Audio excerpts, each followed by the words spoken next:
يا مساء الخير والورد والياسمين، ربنا يجعل أيامكم كلها خير وبركة. ربنا يرضيكم ويرضى عنكم ويجعل سعادة الدنيا بين إيديكم وتحت رجليكم. ربنا يفك كربكم يا رب. ربنا يفك كرب كل مكروب ويبعد عنكم كل شر ويشفي كل من كان مريض. اللهم أمين يا رب العالمين. تعالوا مع بعض كده نبدأ روتين جديد في يوم جديد. وأسفة يعني لو كان صوتي مش قد كده، تعبانة شوية، فادعولي كده ربنا يا رب يبعد عنكم كل هم وغم يا رب، اللهم آمين. اول حاجه كده وريتكم بس الكاتشب والمايونيز. يعني بصوا اولادي بيعشقوا البطاطس المحمره يعني مع الكاتشب والمايونيز وكده والايه والجبنه. فجبت حاجات كده للفطار، واسفه جزء الفطار اتحذف مني، فالمهم قدر الله ما شاء فعل. وتعالوا كده نبدا روتين. دخلت كده على البوتاجاز وقلت اغسله كده غسله على السريع. طبعا كنت تعبانه، فاللي هو ما عملتش الروتين المسائي اللي هو اللي انا بعمله بالليل قبل ما انام، فالبيت يضرب يقلب كده زي ما انتم شايفين. المهم هو البيت نضيف عشان ايدي فيه على طول باستمرار، فدخلت كده على البوتاجاز على طول، قلت اغسله علشان خاطر عايزين نعمل كده ايه، وجبة كده اقتصادية وحلوة وجميلة. تعالوا مع بعض كده نبدأ بالصلاة على النبي. اللهم صل وسلم وبارك على سيدنا محمد وعلى آله وصحبه أجمعين. وطبعا عايزه اقول لكم بس كلمتين كده، اللي هو مش معنى ان انا تعبانه او ان انا مش قادره اعمل حاجه فاللي هو ما نزل لكمش روتين. فاللي هو دي حاجه يعني من خوارزميات اليوتيوب ان انا لازم انزل كل يوم، مره بقى او مرتين او كده. فانا ما بحبش اكتر عليكم الفيديوهات صراحه. اللي هو الروتين ده ما بيخلصش، في روتين صباحي وفي روتين مسائي اللي هو بعد الغدا. يعني انا بعمل لكم روتين لحد بعد الغدا، وممكن كمان ان انا اصور لكم بعد الغدا كده بفقرات. طيب وفي حاجات تانية اللي هو انا بقى ايه، اللي هو الروتين المسائي، ان انا بمسك البيت واظبطه واروقه واغسل مواعين واغسل البوتاجاز ومكان الغدا ومكان العشاء والحاجات دي، وبخلص ده كله. فانتوا لو حابين ان انا اعمل لكم ده كله، ممكن انزل لكم روتين صباحي روتين مسائي. وطبعا يا حبيب قلبي اللي هو بقى ايه، سبت البيت يضرب يقلب. طيب انا هعمل غدا ايه النهارده؟ اسفه يعني، وسامحوني ان انا مش قادره اتكلم صراحه. الغدا بتاعنا النهارده جميل جدا جدا جدا، اللي هو انا مش عارفه اعمل ايه، انا تعبانه ومش عارفه اعمل ايه. طيب هنعمل ايه النهارده؟ بصوا انتوا شايفين الطماطم كده زي ما انتوا شايفين، وبحط البصلايه كده، عايزه احمر بصلايه كده في السمن والزيت. وبعد كده يعني حطيت معلقه من السمن كده، معلقه كبيره، وحطيت زيت، وبدات احمر فيها كده البصلايه. طيب الطماطم دي ما شاء الله، ايه الطماطم الكميه الكبيره دي! بص حبيب قلبي، انا رحت جبت لقيت الطماطم صراحه يعني ب5 جنيه. فالصراحه يعني عشان خاطر انا تعبانه وكده، فانا خفت تبوظ. فاللي هو مثلا مش عشان خاطر ان انا تعبانه هقعد واحط ايدي على خدي والحوارات دي، لا طبعا. طبعا اولادي ربنا يعينهم يا ربي في الدراسه وكده، وربنا يعينهم يا رب على حالهم، فكل واحد مش موجود في البيت، فكل حاجه طبعا عليا دلوقتي. باذن الله تعالى ابدا اعلمهم في الاجازه ازاي يطبخوا، ازاي يروقوا، ازاي يعملوا كل حاجه، علشان خاطر ما يحتاجوش لاي حد. طيب الكميه ما شاء الله، كميه الطماطم دي، انا صراحه جبت الكيلو الطماطم عامل 5 جنيه، فكنت جايبه 4 كيلو ففرمتهم كلهم. حلوة جدا جدا ما شاء الله. يعني شايفين اللون بتاعها تحفة، يعني ال3 حبات منها ما شاء الله تقضي أجمل من الطماطم اللي هي البلدي. فالمهم بصوا كده، حطيت يا حبايب قلبي التوابل وهغطيها. طيب انا كمية الطماطم دي كلها هتعمليها النهاردة؟ لا مش هعملها النهاردة.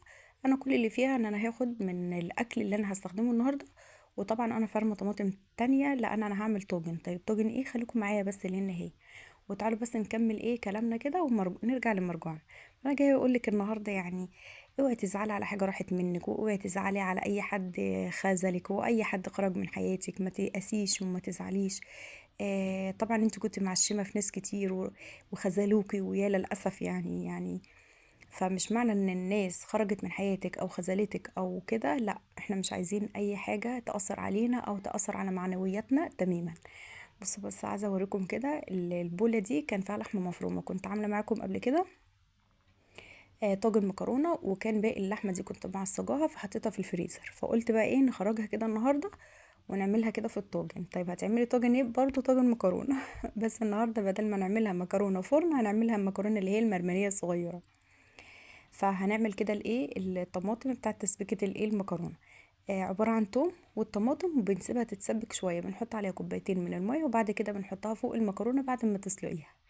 انا المره اللي فاتت ما سلقتهاش، بس صراحه المسلوقه طلعت طعمها اروع واجمل من المره اللي فاتت. طيب الطماطم اللي انا سبكتها كلها دي، فانا كنت عايزه اعمل اي حاجه جنب الطاجن، فقلت بقى ايه، كان عندي فلفل كده ما شاء الله رومي، فانا قلت هنعمل بقى ايه، حله كده صغيره محشي على السريع كده فلفل بس مش اكتر من كده، وبكده هيكون غدانا النهارده. وتعالوا بقى نرجع لمرجوعنا، اللي هو بقى ايه، ان انتي كنت معشمه في ناس كتيره قوي خذلتك. بصي صدقيني والله العظيم زي ما بقولك كده، ربنا ما بيعملش حاجه الا الخير، ربنا ما بيختارلكيش غير الصح. ربنا دايما تاكدي، ارمي حمولك على ربنا، ودايما تاكدي اي حاجه وقعتي فيها او اي مشكله دخلتي فيها، هتلاقي ربنا سبحانه وتعالى بيخرجك منها بسهوله. اللي هو يعني ايه، طول ما انت راميه على ربنا كده حملك كده وتوكلك على ربنا، ودايما كده بتدعي ربنا وبتحمدي ربنا دايما في اي حاجه حصلت لك، فدايما ربنا بيقف جنبك وبينصرك على مين يعاديكي.